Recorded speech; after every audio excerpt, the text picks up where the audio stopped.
A group of researchers at the University of Victoria is calling living conditions on Canada's First Nations reserves a national housing crisis. In an 18-month study that's published in an influential U.S. journal, the research team says nearly half of the homes on reserves may contain toxic levels of mold. The group says that key problems are poor construction methods, lack of an effective housing strategy, and insufficient funding. And the researchers predict the problem will only get worse. CTV's Stephen Andrew reports.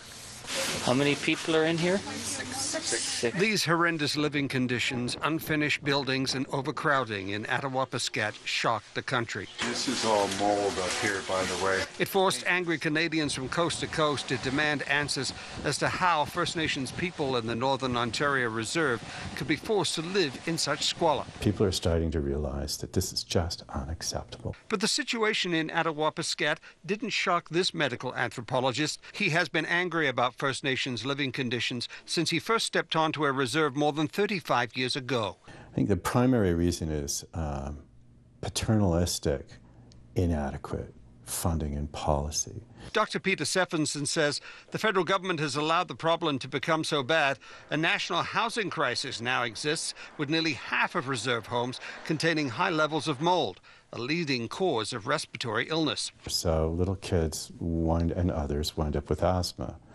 Lots and lots of puffers on reserves and high rates in some places where they've actually done the epidemiology of asthma in those places, skin rashes. But they can also cause mental confusion.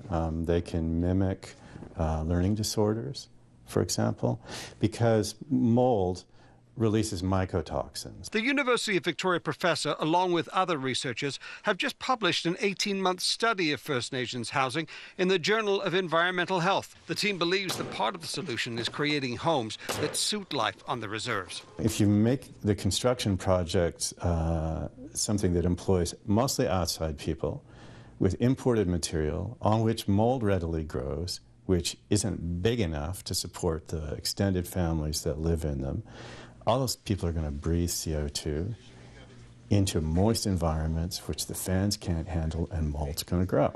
About 5% of homes on reserves are owned by the occupants.